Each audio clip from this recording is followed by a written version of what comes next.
Bismillahirrahmanirrahim. Mungkin menyapa lagi teman-teman ada di sini. Assalamualaikum warahmatullahi wabarakatuh.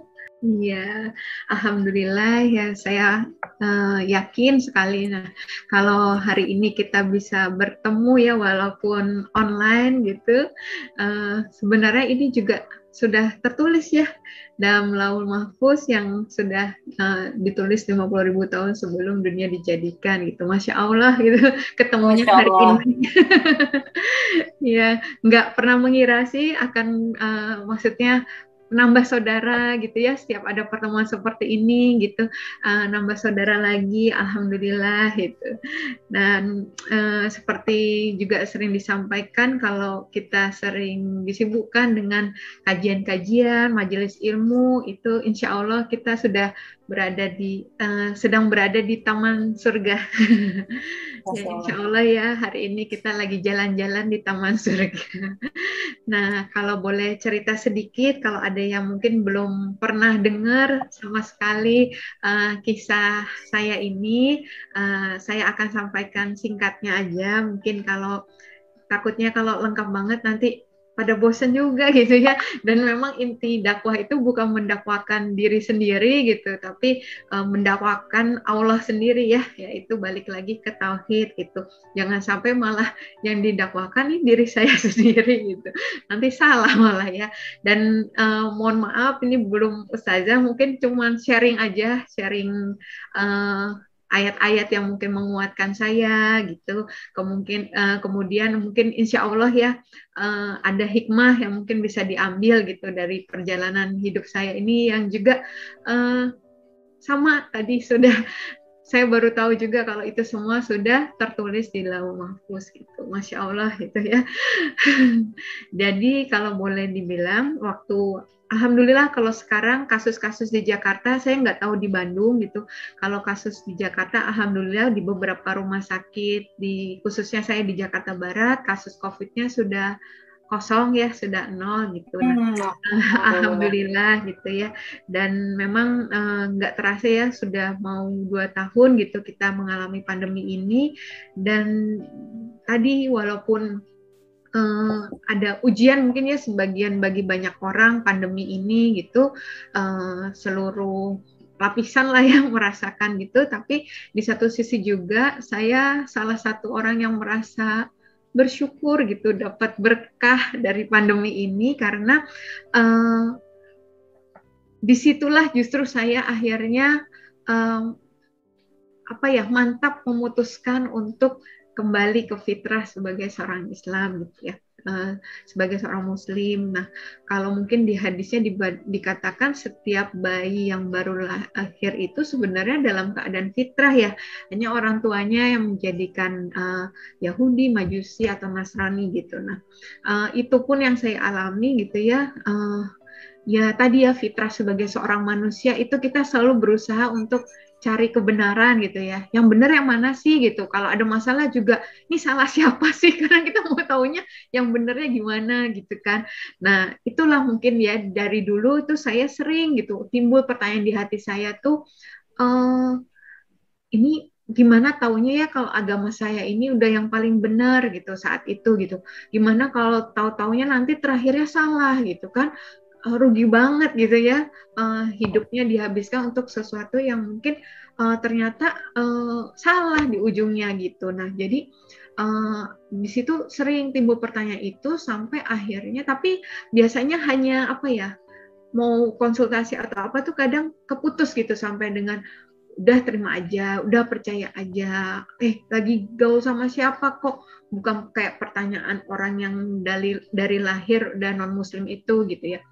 Nah, terus sampai akhirnya di awal Maret 2020, saat kita lagi baru digalakkan ya, mungkin COVID-19 masuknya di akhir 2019 gitu ya, tapi di Indonesia, di Jakarta khususnya itu baru awal Maret yang kita mulai harus pakai masker ya kemana-mana, harus rajin cuci tangan, nggak boleh salaman dulu ya gitu kalau ketemu teman kantor dan sebagainya. Nah, di situ saya nggak sengaja melihat perempuan muslimah bertikop gitu. Loh, baru saya sadari gitu ya, kok hari-hari ini kita justru dipaksa seperti mereka gitu, kayak pakai nikah gitu kan, jaga wudhu, terus habis itu juga nggak mau salaman ya dengan yang bukan mahram terutama gitu. Terus di situ saya baru apa ya, jadi pengen tahu gitu, uh, manfaat wudhu, manfaat gerakan sholat, dan saya nggak sengaja tuh baca juga termasuk lagi ramenya COVID itu kan, dibilang orang yang menjaga wudhu, yang menjaga sholatnya, itu kan juga setiap 3-4 jam itu virus itu nggak langsung dari hidung ini langsung masuk ke tubuh gitu kan, tapi 3-4 jam bertahan. Nah kalau misalnya kita setiap 3-4 jam itu berwudu gitu ya, insya Allah gitu nggak jadi masuk ke dalam tubuh kita. Saya tuh bener-bener terpesona, bahkan sampai di ujung terakhirnya gitu, kalau benar-benar dijalankan harusnya umat Islam yang terakhir kena corona ya harusnya gitu, kalau betul-betul dilakukan wudhunya dengan sempurna, dijaga sholatnya yang saya pikir tadi. Tapi kan ada jarak yang lama tuh, misalnya waktu itu ya belum ngerti gitu, dari yang isya mau ke subuh kan lama, oh ternyata ada sholatnya sebelum tidur, kalau bisa sholat sunnah dulu, sholat malam, sholat tahajud, sholat taubat, sholat witir, banyak ya menuju subuh itu. Terus kemudian juga oh iya dari subuh ke zuhur kan juga jauh juga, ternyata ada sholat duha juga, Masya Allah gitu ya. Yang makin tertariknya itu sebenarnya awalnya baru dari sisi manfaat secara kesehatan gitu, manfaat gerakan sholat gitu ya, mulai dari takbiratul ihram, berdiri aja itu sudah ada apa yang lagi bekerja gitu di tubuh kita. Yang intinya saya lihat kok syariat-syariatnya itu justru sebenarnya membawa kebaikan juga buat kita sendiri gitu. Nah dari situ akhirnya saya mulai ada keraguan-raguan gitu ya dengan yang lama gitu, tapi mau yang baru juga belum bisa gitu, sampai akhirnya 2 minggu itu saya malah jadinya nggak ibadah sama sekali gitu. Nah itu saya nggak kuat ya, karena rasa kayak ketakutan, nggak pede, khawatir gitu. Akhirnya saya atas saran teman itu ke Mualaf Center gitu, kebetulan di Duri Kepa dekat rumah di Jakarta Barat juga. Nah itu saya cerita tadi perasaan saya seperti itu. Kemudian beliau nggak tanya ya, pembina mualafnya, saya panggil Bunda Sri, statusnya apa, sudah menikah atau belum, nggak ada. Langsung beliau sampaikan tentang tauhid, rukun iman, rukun Islam. Nggak dijelekkan juga agama saya sebelumnya. Benar-benar yang dibahas tuh hanya Islam gitu ya. Dan di situ hati saya tuh kayak konfirmasi, sepanjang dijelaskan kira-kira 3 jam, dari jam 9 sampai menjelang azan zuhur, itu saya makin yakin gitu, ini Allah yang benar gitu. Jadi kalau ada dibilang misalnya ya setelahnya itu akhirnya saya mantap bersyahadat di azan zuhur berkumandang ini, saya dituntun syahadat. Itu mungkin kalau keluarga yang kemudian tahu itu berkata, kok kamu lebih pilih Islam dibandingkan keluarga, anak sendiri yang paling kamu cintai.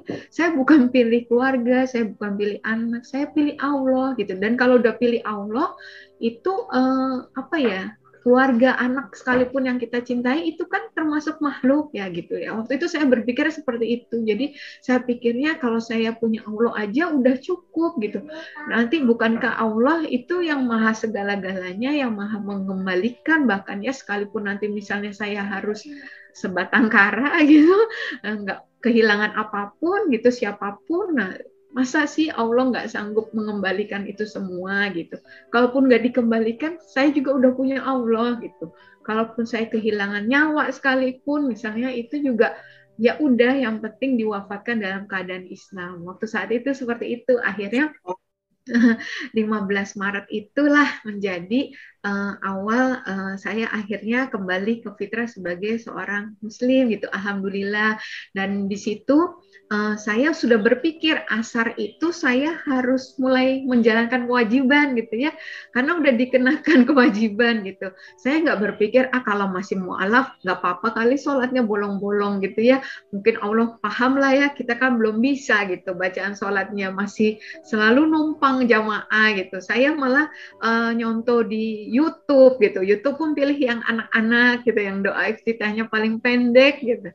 Nah di situ tapi saya waktu itu entah kenapa ya, itu ya alhamdulillah gitu Allah berikan hidayah taufik untuk jaga sholat gitu, karena saya waktu itu cuma tahu ada ayat berkata jadikan sabar dan sholat penolongmu. Saya pikir gimana saya dapat pertolongan kalau sholat aja nggak saya jaga gitu. Jadi waktu itu yang saya perjuangkan ya sholatnya justru gitu, dengan segala ketidaksempurnaan ya, ketidaksempurnaan gerakan, ketidaksempurnaan bacaan, karena kan awal-awal tuh ya untuk duduk sempurna yang jari-jari menghadap kiblat yang seperti itu tuh susah gitu, sakit gitu. Kalau belum, kok ngeliat orang di masjid tuh kayak gampang langsung ceklek gitu. Saya tuh bisa kayak mau jatuh gitu pas bangkitnya lagi dan sebagainya gitu, dan aduh lama banget, sakit banget gitu. Kadang kalau kalau lagi imamnya misalnya agak lama mimpinnya gitu. Nah, itu benar-benar, tapi masya Allah ya, ketika itu mungkin Allah nggak lihat itu gitu ya. Allah lihatnya gimana hati kita saat itu benar-benar mengingat Allah. Waktu itu benar-benar berharapnya cuma sama Allah, karena belum banyak orang yang bisa tahu gitu ya dengan keputusan saya itu, karena saya tahu pasti akan rame, bakal berbahaya dan sebagainya gitu ya. Nah di situ tapi masya Allah gitu, kalau kita benar-benar bergantung sama Allah, tadi seperti ayatnya juga disampaikan gitu ya, bahkan kita berkorban dan sebagainya untuk Allah, apa ya, Allah bukankah sanggup mengembalikan gitu ya, bahkan yang jauh lebih baik dari itu gitu.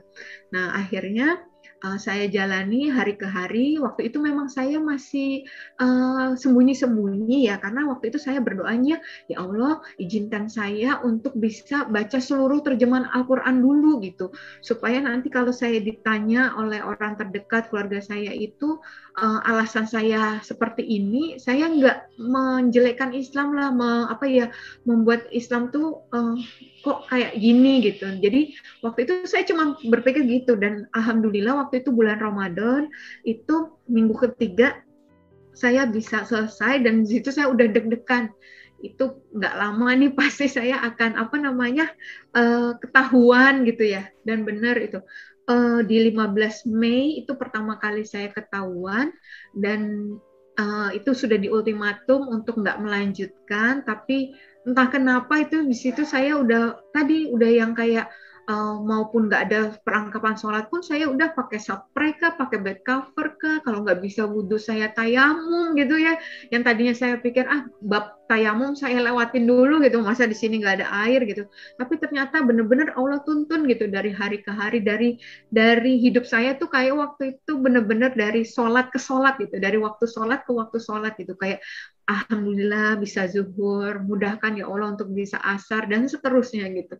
Jadi di situ tuh benar-benar kayak udah nggak ada minta pertolongan lain, mau minta orang ke siapa gitu, orang juga takut kali ya, maksudnya untuk bisa terlibat dalam hal ini gitu kan, nanti dikira mempengaruhi dan sebagainya gitu, padahal memang betul-betul nggak ada paksaan ya di dalam memeluk Islam gitu. Oh, yang saya lewatin nih bulan April 2020 sebenarnya ada ujian dulu, saya sebulan di saat belum banyak yang tahu saya masuk Islam, saya dapat penipuan masker juga gitu.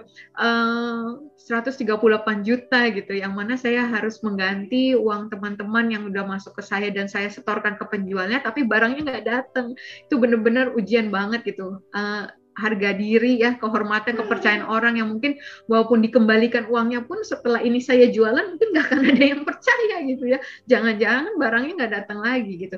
Itu tapi masya Allah gitu ya, saat itu pada masih ngirimin ayat-ayat, doa-doa yang sebelumnya gitu, tapi saya menetapkan hati untuk enggak, saya walaupun cuma baru tahu doa Nabi Yunus saat itu, udah itu yang saya baca, yang dalam hati saya baca terus gitu, di kantor polisi juga, la ilaha illa anta subhanaka inni kuntu minaz zalimin. Dulu bingung gitu ya, saya yang dizolimin, kenapa saya yang bilang saya yang zolim gitu, doanya kan gitu ya, saya itu heran gitu. Tapi ya udah saya ikut aja, taunya doanya itulah pokoknya, kalau udah bener-bener terpuruk udah nggak tahu harus gimana, udah itu aja yang ini, perasaan saya yang dizolimin tapi kenapa saya berdoa saya yang zolim gitu ya, nggak pernahnya bisnis gitu, sekalinya cuman koordinir pembelian aja jadi begini gitu. Tapi masya Allah di situ juga saya melihat ya, saudara-saudara yang Muslim itu, walaupun belum tahu saya sudah masuk Islam, itu mereka ada yang membebaskan saya juga, jangan Dok Ica, jangan diganti gitu ya,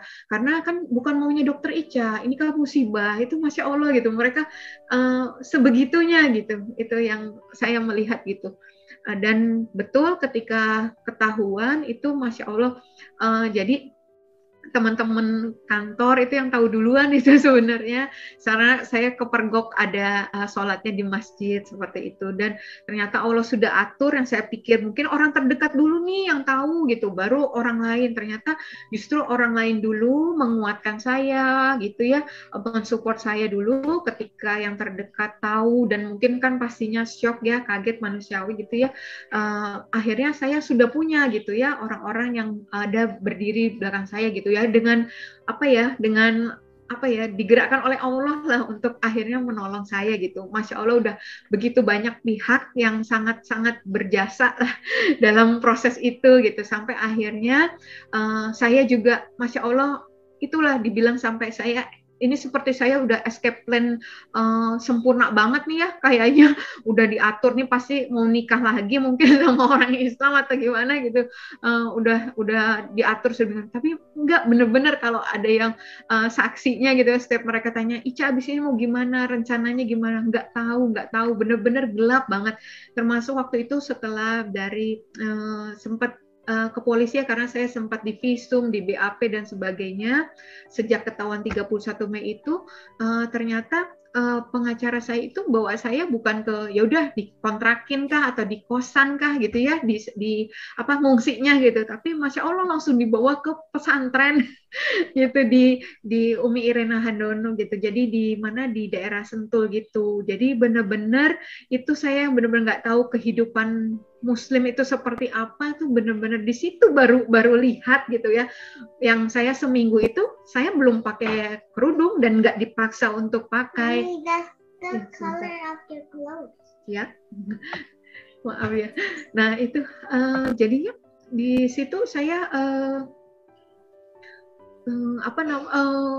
benar-benar belajar Islam tuh di situ gitu. Yang saya dari subuh gitu ya, dari sholat malam dijaga gitu, benar-benar zikir pagi petang dijaga, adab-adab yang saya nggak tahu kalau minum tuh harusnya duduk, itu saya ngambil air dispenser, saya langsung berdiri langsung minum gitu aja gitu tanpa dosa gitu.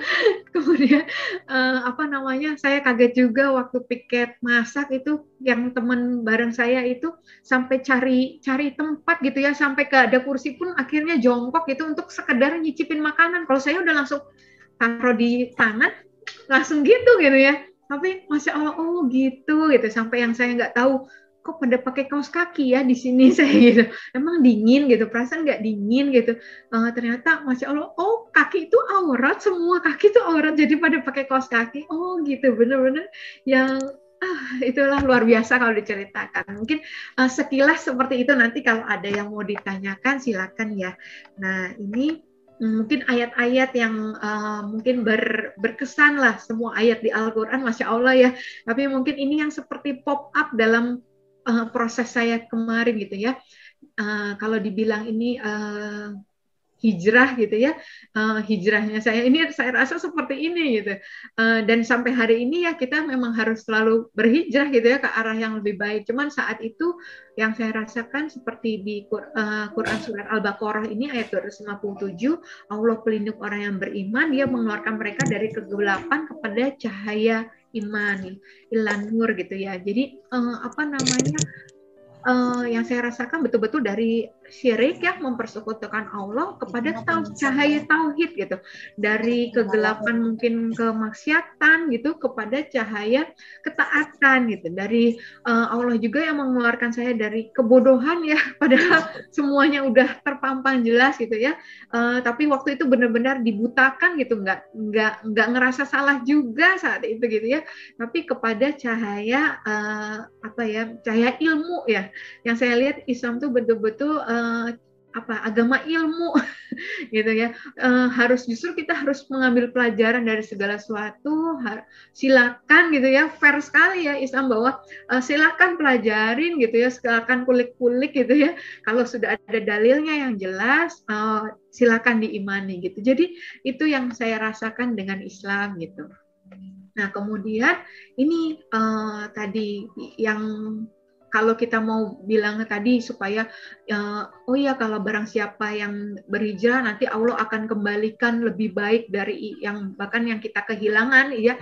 Tapi itu jangan lupa ada syaratnya, yaitu niat hijrah kita harus karena Allah dan Rasulnya. Tapi kalau kita hijrah kita sekedar untuk mendapatkan dunia, untuk dianggap alim, untuk dianggap apalah semuanya itu, ya sayang banget gitu ya. Karena hijrah itu kan artinya ada perubahan, juga ada pengorbanan gitu, dan hijrahnya itu cuma bukan buat diri sendiri aja gitu, tapi bisa kita berpengaruh baik itu buat orang lain gitu.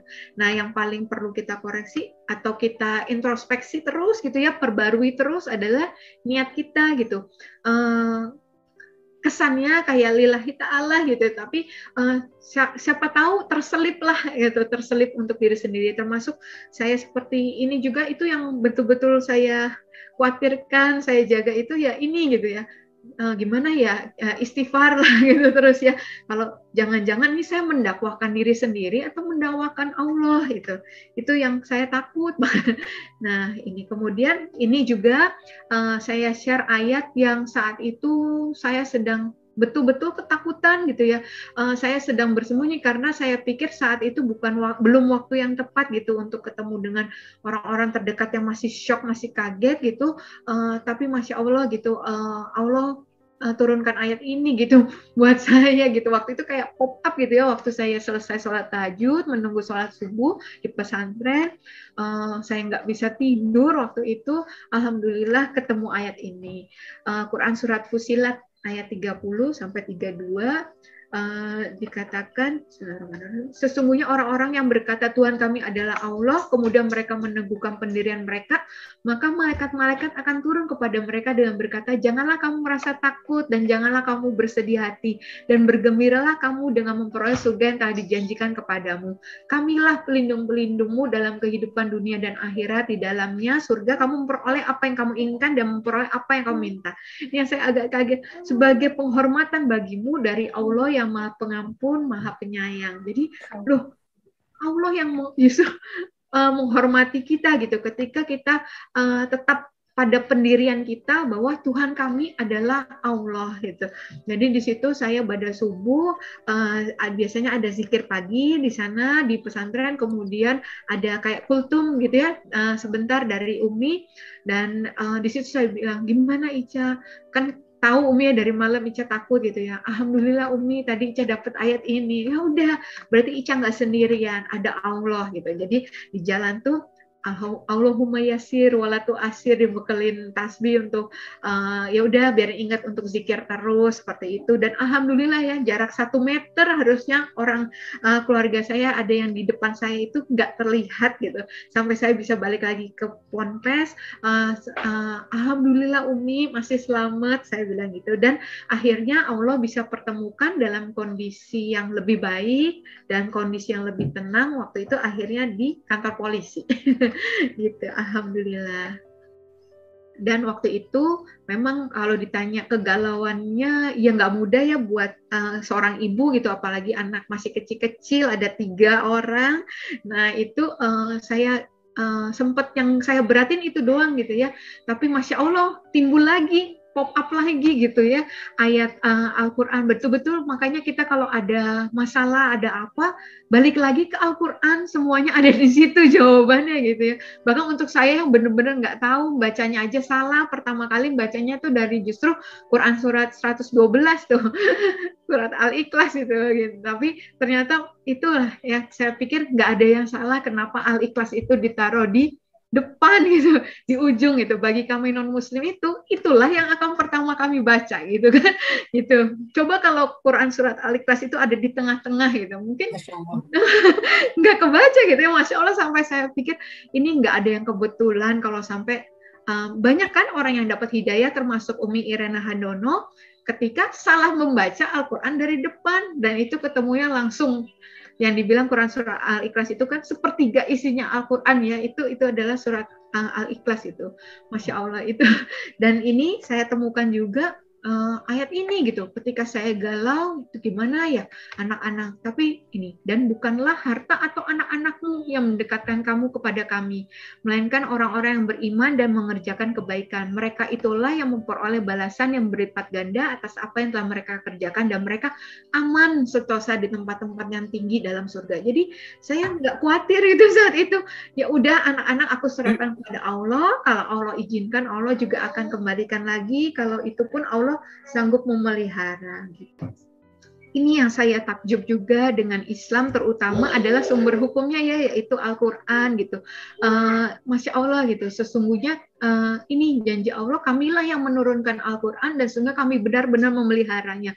Jadi kenapa saya selalu balik lagi ke Al-Quran? Berawal dari ya keyakinan saya bahwa Al-Quran ini benar-benar kitab suci gitu ya, kitab yang benar-benar dijaga dari perubahan dari 14 abad lalu, lebih dari 14 abad lalu gitu ya, sejak diturunkan sampai hari ini nggak ada satu lafaz pun yang berubah, yang terganti gitu. Masya Allah, itu benar-benar menurut saya udah cukup bukti untuk membuktikan bahwa Al-Quran itu betul-betul dari Allah gitu, betul-betul risalah yang sempurna gitu. Jadi akhirnya saya makin seneng gitu ya, deket-deket dengan Al-Quran gitu. Kayaknya malah apalagi kalau lagi haid gitu waktu itu ya nggak bisa ya, tapi mungkin sekarang ada yang bisa dengan handphone dan sebagainya. Nah itu apa ya, benar-benar itu dibilang Quran itu asyifa ya, pengobat, penyembuh, itu betul banget gitu. Juga dibilang cahaya gitu,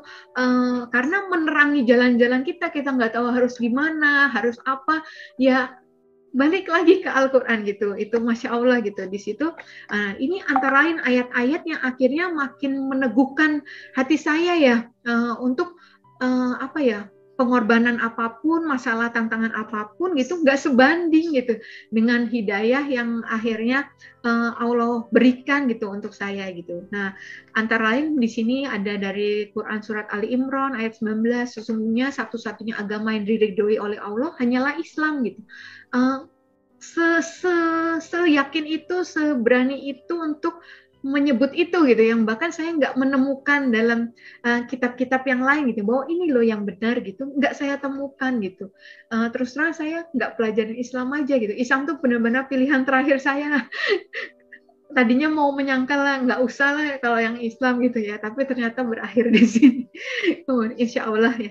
Nah kemudian Quran surat Al-Maidah ayat 3, pada hari ini telah aku sempurnakan agamamu untukmu dan telah aku cukupkan nikmatku bagimu dan telah aku ridhoi Islam sebagai agamamu.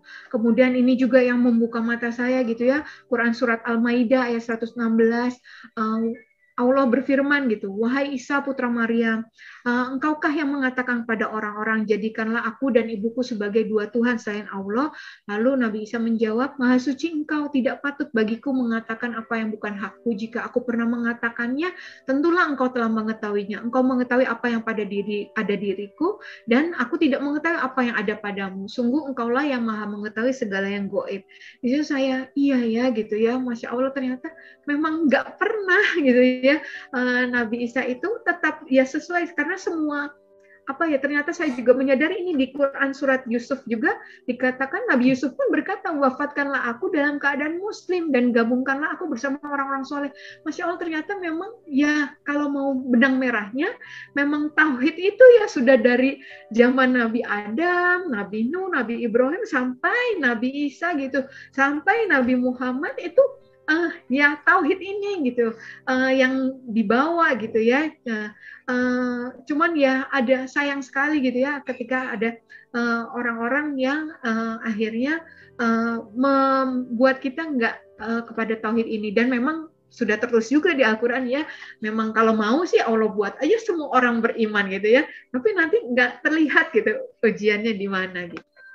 Nah Kemudian setelah itu saya ingat betul ya waktu itu saya 3 bulan tadi Juni, Juli, Agustus di pesantren. Saya pamit ke Umi, saya juga karena saya belajar saksya Islam juga gitu ya.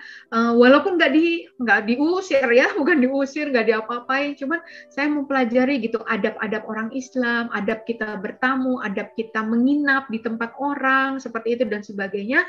Akhirnya saya udah walaupun nyaman banget ada di pesantren walaupun saya harus PP Jakarta Sentul karena harus tetap bekerja itu 140 kilo sehari, alhamdulillah nggak dikasih sakit, nggak sama sekali gitu ya, bener-bener kalau kita mandi sebelum subuh itu khasiatnya jadi sehat, itu betul-betul saya rasakan betul itu. Nah itu saya ingat waktu itu ketika saya pamit Umi, saya sama anak-anak baiknya kembali ke daerah Jakarta. Saya bilang saya udah 3 bulan ada di sini.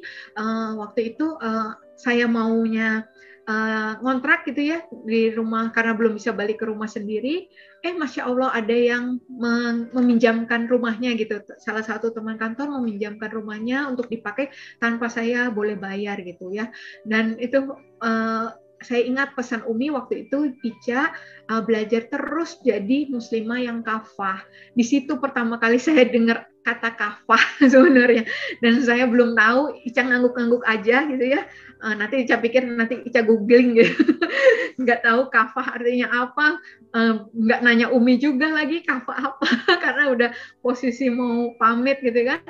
Dan di situ Masya Allah ya, setelah itu Alhamdulillah dapat kesempatan belajar tentang kafah, ternyata artinya benar-benar apa ya, ketaatan secara total menyeluruh ya terhadap syariat Islam gitu, nggak pilih-pilih, nggak kayak kita lagi prasmanan gitu.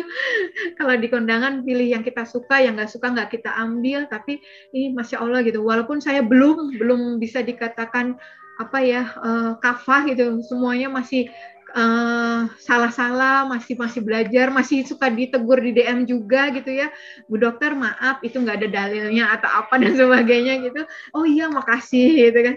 Itu ya udah gitu. Tapi ya yang penting kita niatnya untuk selalu mengarah ke sana ya, insya Allah gitu. Dan yang saya kaget juga gitu ketika membaca ini nggak ada pilihan lain memang selain kita untuk menjadi Islam yang kafah, karena ayat selanjutnya dikatakan dan masuk ke dalam Islam secara keseluruhan atau kafah, dan janganlah kamu ikuti langkah-langkah setan. Kalau kita nggak kafah, pengertiannya berarti kita sebenarnya tanpa sadar mungkin ya kita sedang mengikuti langkah-langkah setan gitu. Ketika kita nggak menyibukkan diri dengan belajar untuk makanya saya kalau ada yang ikut IG saya sering hashtag tuh mu'alafah belajar kafah itu karena ketika kita nggak sedang ke arah sana gitu, tanpa sadar kita sedang mengikuti langkah-langkah setan gitu. Nanti mulai galau, nanti mulai ngeluh, nanti mulai kecewa sama orang, mulai nilai orang, ngejudge orang gimana gitu kan, atau dan sebagainya lah, atau mulai jadi yang diri sendiri yang paling tahu, ujub kah ataukah futur, kufur sebagainya gitu. Jadi yang saya rasakan itu kalau kita jaga connect minimal zikir yang nggak pernah lepas gitu ya dari lisan kita, itu insya Allah gitu Allah jaga gitu. Nah ini kalau orang suka tanya juga atau waktu itu pernah ada saya bilang, kamu kok ada yang mudah, kamu pilih yang sulit sih Kak gitu ya. Mungkin kalau dia lihat banyak banget syariahnya gitu ya, itu tapi Masya Allah gitu. Seperti Quran Surat Al-Maidah ini ayat 6 dikatakan Allah tidak hendak menyulitkan kamu, tapi dia hendak membersihkan kamu dan menyempurnakan nikmatnya bagimu supaya kamu bersyukur. Justru indahnya Islam itu pada perintahnya dan larangannya kalau menurut saya gitu ya. Jadi justru apa ya? Justru kita tuh lagi dibersihkan sama Allah. Kenapa Allah bukannya menyulitkan? Justru azan itu memudahkan kita ya. Jadi ingat gitu. Kalau dulu saya udah sibuk ya udah lewat aja. Walaupun saya bisa berdoa setiap saat gitu, tapi ya kalau lagi sibuk ya udah nanti baru selesai baru. Tapi kalau sekarang kita apa? Dibalik ya. Sekarang kita itu mindsetnya adalah justru yang utama itu waktunya kita dari sholat ke sholat itu gitu. Di antara waktu sholat itulah yang sampingan kita. Kalau kita ada pekerjaan lain, saya ada di kantor, itu sampingan saya justru. Kalau saya ada praktek pasien, itu sampingan saya justru. Tapi jangan sampai saya malah karena ada pasien saya jadi nggak sholat gitu ya, justru yang harus saya ini pasiennya yang tunggu sebentar ya, saya sholat dulu seperti itu. Karena yang utama adalah justru sholatnya gitu ya, karena yang utama akhiratnya itu gitu. Dunianya itu sampingan. Kenapa begitu? Karena nanti juga jadinya ketika kita menghadapi masalah di kantor, masalah di rumah dan sebagainya, itu ingat itu sampingan. Jadi nggak usah stres banget. Oh itu sampingan kok gitu. Jadi itu sih yang akhirnya saya mengubah mindset saya banget itu seperti itu gitu. Juga waktu itu saya ikut kajian ya Ustadz Aagim gitu. Waktu itu alhamdulillah saya pikir tuh dunia ya kegiatan dunia, kegiatan akhirat ya kegiatan akhirat. Tapi Masya Allah mindset saya diubah lagi. Enggak Bu Dokter, kalau misalnya kamu melakukan sholat, kamu berdakwah, tapi kamu sama sekali waktu sholat, waktu dakwah, waktu sedekah, waktu zikir, kamu nggak ingat Allah, cuma sekedar misalnya zikir ya ngucapin aja 100 kali, berapa kali gitu ya, cuman tapi nggak ingat Allah di zikirnya sekalipun ya tetap aja itu bukan kegiatan akhirat gitu. Sebaliknya kalau kegiatan kita dunia nih, kita misalnya saya tadi ya disebutin saya kaptennya komunitas lari gitu di kantor. Nah itu larinya sambil zikir sambil mengingat Allah. Kita lagi praktek ngucapin Bismillah, kita Allahumma yasir wala tu'asir supaya nyabutnya gampang, operasinya gampang gitu. Itu justru itu yang malah justru bernilai akhirat, bernilai ibadah seperti itu. Itu yang benar-benar saya oh ternyata Islam seperti ini ya. Semua segala sesuatu yang kita lakukan yang walaupun kelihatannya kayak dunia gitu, tapi ketika kita menghadirkan Allah, mengingat Allah, berharap sama Allah, pertolongan Allah, itu bernilai ibadah semua dari bangun tidur sampai tidur lagi, Masya Allah. Dan di sini juga kalau di apa sih yang bikin paling nggak menjaga ya atau bikin kita tetap semangat, tetap istiqomah, ya ini saya ingat ada hadis mengatakan demi kemuliaanku tidak akan aku kumpulkan pada hambaku dua rasa takut dan dua rasa aman itu bersamaan. Siapa yang merasa aman dari azabku di dunia, maka aku jadikan ia ketakutan di hari kiamat. Dan siapa yang takut kepadaku di dunia, aku akan memberikan rasa aman di hari akhirat. Pasti kita pilihnya ya yang aman di akhir kiamat ya, di akhirat gitu kan. Jadi ya udah emang di dunia ini bukan tempatnya santai-santai, tempatnya apa ya leye-leye gitu ya. Tapi ya inilah waktunya kita untuk betul-betul mempersiapkan sebaik-baik bekal di akhirat. Ini tadi kenapa mungkin agak nyambung nih sama judul kajiannya berlari menggapai kafah gitu, karena ada hadisnya juga dikatakan ketika engkau sudah berada di jalan yang benar menuju Allah, maka berlarilah. Jika sulit bagimu, maka beralih kecillah. Jika kamu lelah, berjalanlah. Jika itu pun tidak mampu, merangkaklah, namun jangan pernah berbalik arah atau berhenti.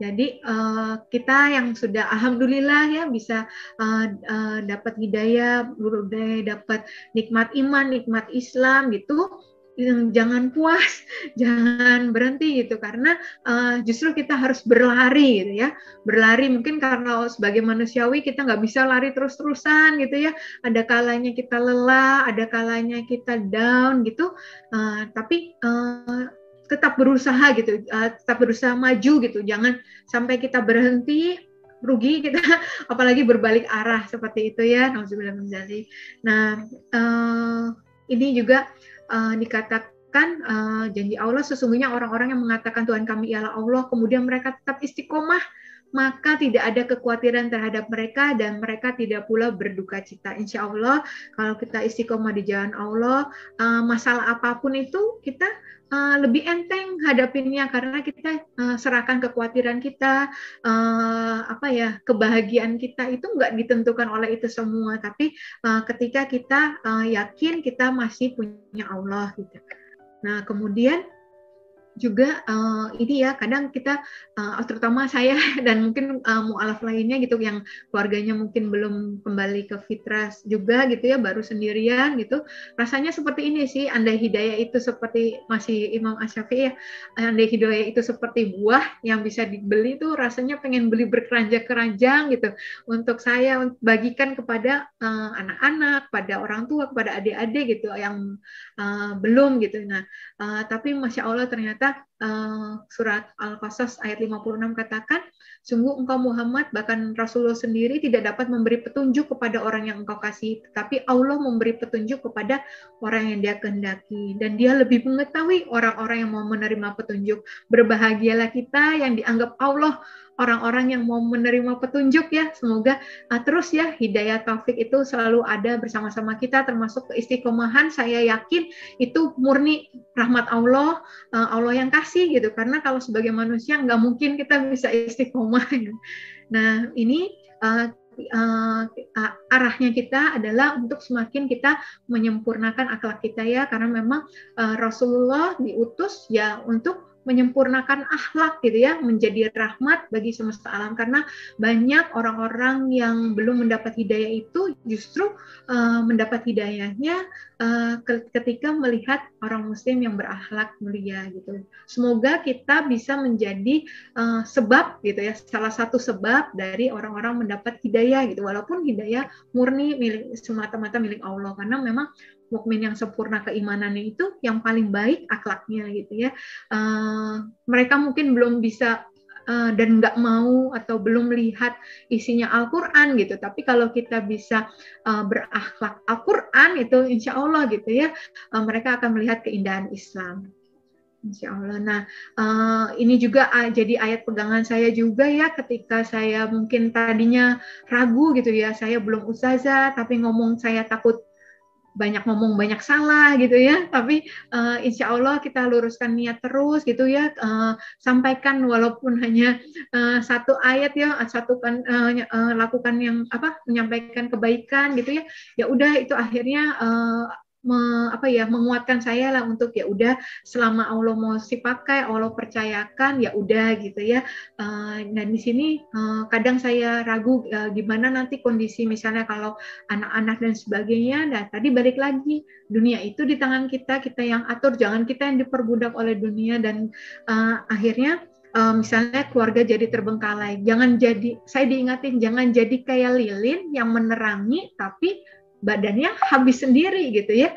Nah, semuanya harus seimbang gitu. Tapi janji Allah, hai orang-orang mukmin, jika kamu menolong agama Allah, niscaya Dia akan menolongmu dan meneguhkan kedudukan. Masya Allah ya, kita nggak berpikir untuk mengejar jabatan dan sebagainya, tapi nanti Allah sendiri yang akan menaruh kedudukan kita di mana gitu ya, ketika kita menolong agama Allah.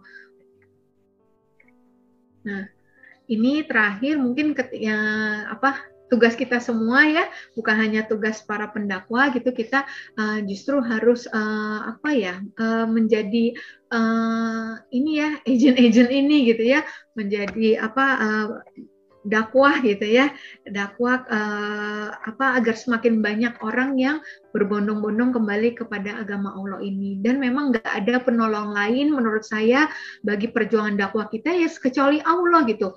Mau kita cerdas kayak apa ya nggak bisa gitu, mau kita banting tulang kerja keras dari pagi sampai malam juga nggak bisa kalau bukan Allah.